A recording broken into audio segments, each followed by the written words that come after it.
Hello students, आपने previous class में Kirchhoff's का नियम पढ़ा। तो उससे संबंधित एक न्यूमेरिकल देख लेते हैं।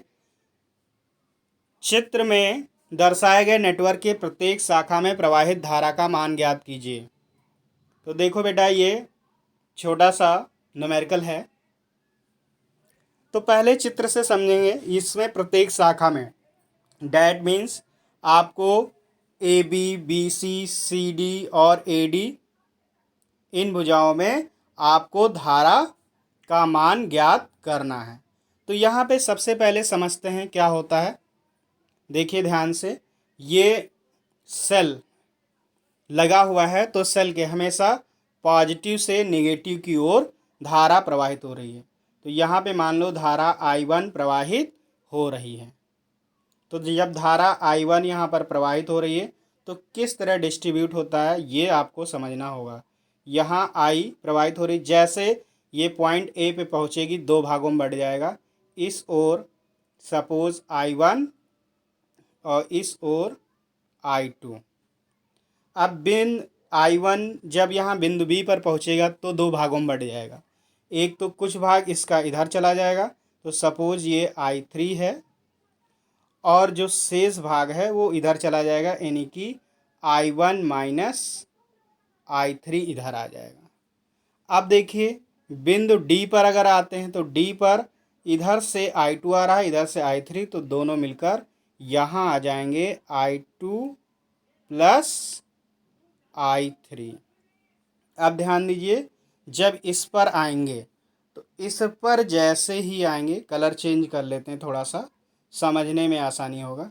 इस पॉइंट पे जैसे ही आएंगे तो यहाँ पर I1 माइनस I3 आ रहा है और इस पे आ रहा I2 प्लस I3। तो I3 कैंसिल हो जाएगा, यहाँ पर आएगा I1 plus I2। That means ये क्या है, I, यानी कि I वापस यहाँ पर आ जाएगा। तो ये बात ध्यान रखना है। तो यहाँ पर तीन बंद पास हैं, एक, दो और ये तीसरा। इन तीनों बंद पास में हम बात करेंगे। तो आप ये चित्र जो मैंने समझाया इसको ध्यान रखेंगे, इसमें मिस्टेक नहीं होना चाहिए। अगर इसमें मिस्टेक तो आपको क्वेश्चन नहीं समझ में आएगा।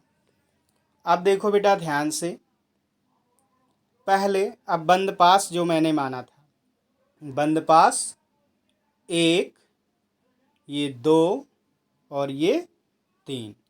तो देखो बेटा यहाँ पे डायरेक्शन पहले हम देखते हैं। तो बंद पास कोई भी एक डायरेक्शन ले लीजिए, क्लॉकवाइज या एंटी क्लॉकवाइज। जैसे ये मैंने ले लिया, क्या है, क्लॉकवाइज। यहाँ भी मान लो क्लॉकवाइज, और इसी तरह यहाँ भी ले लेंगे क्लॉकवाइज। एक डायरेक्शन चूज करना, चाहे क्लॉकवाइज या एंटी क्लॉकवाइज। तो हमने क्लॉकवाइज डायरेक्शन चूज कर ली, इस अकॉर्डिंग हमें लिखना है। तो पहले पास वन में किरचॉफ के द्वितीय नियम से।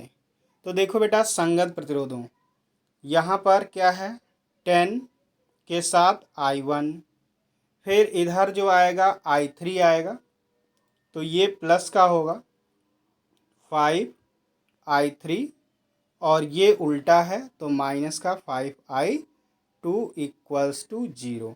अब 5 से इसको काट देंगे तो 5 दूनी 10, 2I1, और पहले इसको लिख लो माइनस I2 और आपका I3 इक्वल्स टू 0। ये इक्वेशन आपकी बन जाएगी जो कि यहाँ पर है, 2I1 minus I2 plus I3 equals to 0, समीकरण 1। अब देखो बेटा पास दो ये हमारा है, इसमें हम धारा ऐसे देखेंगे। तो देखो बेटा यहाँ पर क्या है भाई, हमारा प्रतिरोध है 5 और धारा है I1 माइनस I3। फिर इसके बाद ये अपोजिट डायरेक्शन है बेटा, तो -10। यहाँ पर क्या आया था आपको ध्यान होगा, I2 प्लस I3, और यहाँ पर I3 ओनली है, तो यहाँ पर आ जाएगा -10 I2 प्लस I3 और कलर चेंज कर लें अगर तो प्लस, सॉरी यहाँ प्लस के बजाय फिर से माइनस होगा क्योंकि अपोजिट डायरेक्शन है, तो यहाँ माइनस ही लगाइए, माइनस, और ये यहाँ पे प्रतिरोध है आपका 5 I3 और इक्वल्स टू 0 ही होगा। अब 5 से काट जाएगा तो 5, यहाँ 2 आ जाएगा और यहाँ 1। तो सिंपली इसको लिख सकते हैं बेटा। देखो पहला यहाँ बचा I1 माइनस I3, इसमें 2 से 2 बचेगा, 2 से गुणा करो, -2I2 और फिर -2I3 और यहाँ 5 से कट गया तो -I3 इक्वल्स टू 0। यहाँ पर 0 आ गया। अब कलर एक और चेंज कर लेते हैं ताकि दिक्कत ना आए। यहाँ पे देखिए ये आपका I1 आया और ये माइनस का 2I2 आ गया और I3 यहाँ भी है, यहाँ भी है, यहाँ भी है, तो माइनस का 4I3 equals to 0।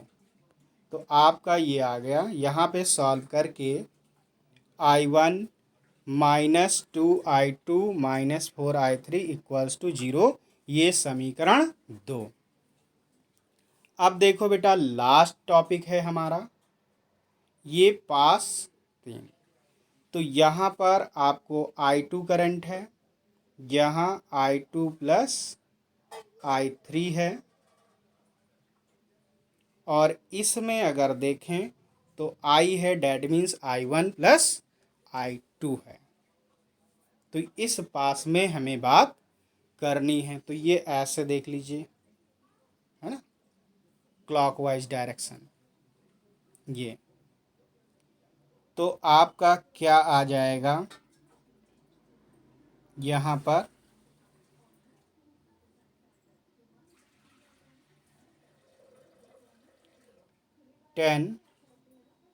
I1 plus I2 आएगा,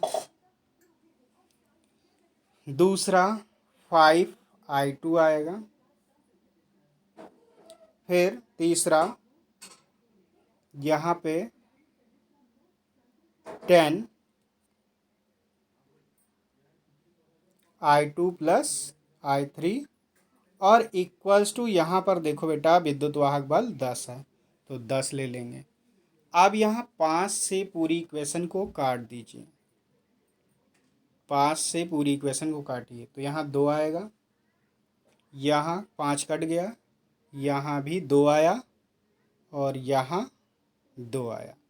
तो आपका ये आ जाएगा 2I1 प्लस 2I2 और यहाँ पर केवल आपका I2 आएगा और यहाँ पर 2I2 और प्लस 2I3 इक्वल्स टू 2। तो इसको सॉल्व करेंगे आप तो आपका एट लास्ट ये आ जाएगा 2I1 plus 5I2 plus 2I3 equals to 2, ये समीकरण 3 हो गया। अब देखो बेटा जो हमारे पास समीकरण बना है 1 2 3, 1 बना लिया हमने, 2 बना लिया और 3 बना लिया। तो अब यहाँ पर क्या करेंगे, समीकरण में समीकरण 1 व 2 से I का विलोपन करने पर, I3 का विलोपन करने पर, तो समीकरण 1 हमारा कहाँ है, ये है, और समीकरण 2 ये है। तो यहाँ 4 से मल्टीप्लाई अगर कर दें इस इक्वेशन में 4 से मल्टीप्लाई कर दें तो ये आ जाएगा 8I1 माइनस 4I2 और प्लस 4I3, इधर तो 0 ही आएगा, और नीचे दूसरे वाले में दूसरा हमारा है I1 -2I2 और -4I3 इक्वल्स टू 0। अब कलर दूसरा ले लीजिए। तो यहाँ पर देखो बेटा, ये तो कैंसिल हो जाएगा, इधर 0 रहेगा, कोई बात नहीं। यहाँ पर 9I1 आ गया और यहाँ पर 6I2 आ गया। अब ध्यान दो बेटा, कलर चेंज करते हैं। ये 3 से कट जाएगा और ये भी 3 से कट जाएगा। तो 3I1 आपका एग्जैक्टली आ गया 3I1 -2I2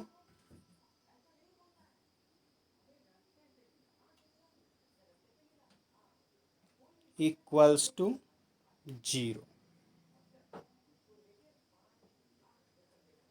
तो ये आ गया। इसी प्रकार बेटा समीकरण 1 और 3 से विलोपन करेंगे तो ये आ जाएगा -2I1 + 7I2 इक्वल्स टू 0। ये समीकरण है इक्वल्स टू 2। तो समीकरण 4 आ गया और ये 5 आ गया। अब 4 और 5 को आप हल करेंगे। 4 और 5 को हल करेंगे तो हल करने पर I1 की वैल्यू ये आ रही, I2 की वैल्यू ये आ रही, और I1 और I2 की वैल्यू जो आएगी वो उसको समीकरण 1 में रख देंगे। तो यहाँ से I3 की भी वैल्यू आ जाएगी। अब देखो बेटा, क्योंकि जल्दी आपको इसलिए बता रहे हैं क्योंकि वीडियो बहुत लंबी हो चुकी है, इसको आप सॉल्व करके देखिएगा। अतः शाखा ए बी में I1 बह रहा है, तो I1 की जो भी वैल्यू है ये 4/3 4/17 एम्पियर। बी सी में धारा कितनी है, I1 - I3, तो I1 और I3 को माइनस कर लेंगे, इतना आ जाएगा। फिर आपका AD में कितनी धारा है, AD में I2 है तो 6/17 हो गया, और DC में आपका I2 + I3 है तो I2 + I3 ऐड कर लेंगे, इतना आपका आ जाएगा। लास्ट BD में कितना है, BD में I3 है तो I3 की वैल्यू जो है वो लिख लेंगे। नेक्स्ट है बेटा सेल से प्राप्त धारा। तो क्या प्राप्त हो रहा, I1 + I2 दोनों को ऐड कर लेंगे तो 10/17 एम्पियर आपका आंसर आ जाएगा। तो ये कैलकुलेशन आप लोग करके देखेंगे और अच्छे से करेंगे। अगर कोई प्रॉब्लम होती है तो पूछेंगे। धन्यवाद।